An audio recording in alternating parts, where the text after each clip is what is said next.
Over 70% of the US population will agree with me that this is the best time in the world right now. What time is it? Summertime. Kids are out of school, teachers are done teaching. And I don't know if y'all know, but I am a high school educator. I actually teach over 100 high school guitarists every single day, Monday through Friday. Now, people ask me all the time, how is it even possible? How can I teach 100 guitarists? I didn't plan to teach this many students. It actually happened just because of how public school works. So I don't know if y'all's school system is the same way how my county is in southern metro Atlanta, Georgia. I'm not going to say the specific county. If you know, you know. But it's just the way how the school system is. Kids get placed in electives. The class that I teach, guitar, it's an elective. They get placed in electives all the time, especially electives that they never chose. So some walked in excited that they saw a guitar on their schedule, and some walked in confused and they were kind of annoyed. But here you are, you're stuck with me as your teacher. Although I told you I teach 100 students a day, I have 3 separate classes. First period, and then I have a break for second period, third period, and fourth period. My first period lately has become my advanced class. So I've had upwards of 20 to 25 students in my first period, my advanced class. And then my third and fourth period are my beginner classes, where I have about 40 to 50 students in each of those classes. And it gets very stressful. I tried to find a way to reach these groups of students, the group of students who truly wanted to learn and the group of students who didn't really want to learn. In order to reach both of these students, one of the first things that I've done was gave them homework on the first day of class. And I asked the students to just bring in 3 songs that they have in their playlist. Find 3 songs that you have in your playlist that has guitar in it. And that was it. They just had to write it down. And after they submitted, we actually listen to these songs and we talk about it. I show them the guitar parts by playing it to them in person. We will vote on it, a rating of a thumbs up or a thumbs down. And if majority of the class gives me a thumbs up, I'll write the song down and I might write the song out. And then we might play it throughout the semester some type of way, or I'll introduce it in a lesson some type of way. It just depends on how difficult the song is or how beginner friendly it is. And just like that, reluctant students who were not even really interested in taking my class were raising their hands, because now music class meant something to them. It was something that they could directly relate to. Let me clear up one big misconception. Most people think that everyone needs to learn the same way, follow the same path. Not here. I don't teach from a book. I don't even teach them the standard riffs that every guitarist might learn. They don't have to learn Seven Nation Army. They don't have to learn Twinkle Twinkle Little Star in my class. Now, if they want to, the resources are there. If they want to play Iron Man, the resources are there. But I don't require them to play that. I only teach them the things that they desire to learn. So I've introduced kind of a personalized path. I follow their interests. That's the main reason why we have that 3-song assignment in the very beginning. And that's how real engagement starts. Some days we don't even play guitar.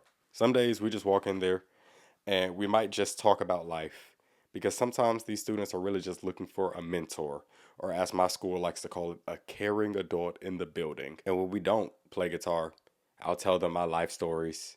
I'll show them videos of me doing gigs. Sometimes I show them this YouTube channel. Sometimes. Most times I don't, because then they find out I'm actually famous. One of my students asked me to adopt them. Kind of too far. I was not ready for that. Some days we don't play guitar. Some days we do. Some days we just work on like theory, music theory worksheets. We use websites like musictheory.net and build our ears, build fretboard recognition, just build the fundamentals. And then we just call it a day, because they don't want to sit in the entire class for an hour long just strumming away at a guitar. It could be painful on the hands, and it could be draining, especially if you feel like you're better than the rest of the class and you want to do some more advanced stuff, or you feel like you're not capable of playing stuff. So a lot of the times, instead of trying to get them to play a whole lot of random things, I'm changing their mentality, their mindset, to make them believe that they can play it. I've actually banned this C word that you see across the screen right now. That C word is not allowed in my class. Nobody's allowed to say that word. That's a cuss word. I let them say the F word, the S word, the D word. I don't care what they say. Hell. You know what I'm saying?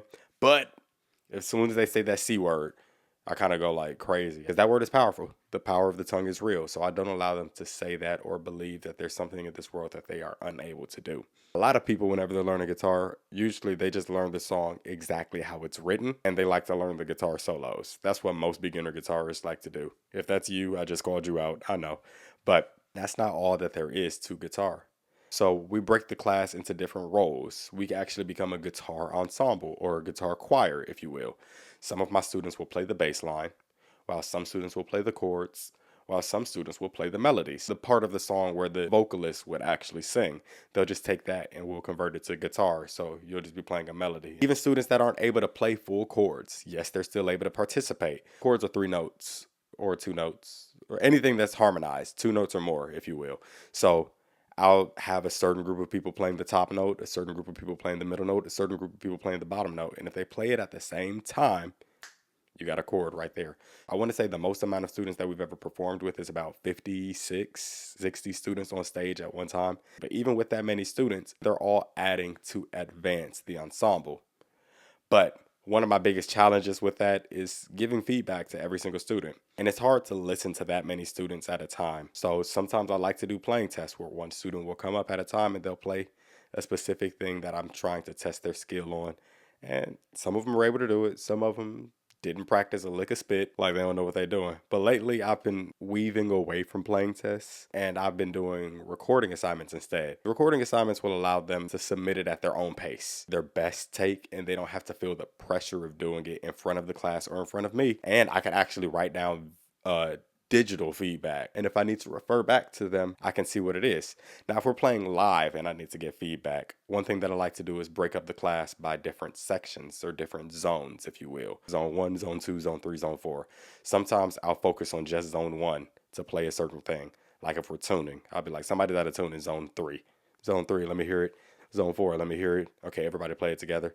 Left side versus right side. And sometimes it sparks up a little bit of competition. That's kind of how I operate the classroom to its highest efficiency while still getting everybody to participate and while still feeling like I can focus on a few of the individuals who might be struggling. But what about the students who are actually struggling? What do? I encourage them and I simplify the part.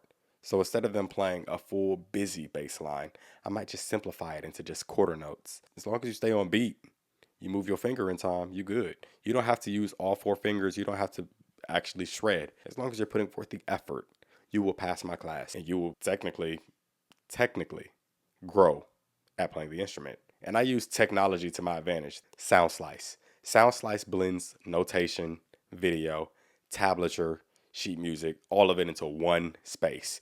It's a practice platform, a play along platform, intuitive even for beginners. So beyond the curriculum, I mainly focus on just building a culture, a social classroom where students can trade riffs, where they can learn from what's trending online, where they can inspire each other.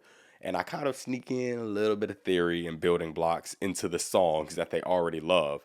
That way, they are still learning music-based things, but it's not a boring music class with dry lectures on intervals and how music theory works. So that's just a peek behind the curtain of my classroom, how I'm able to teach 100 students every school year. But now that I think about it, it's not every school year, it's every semester.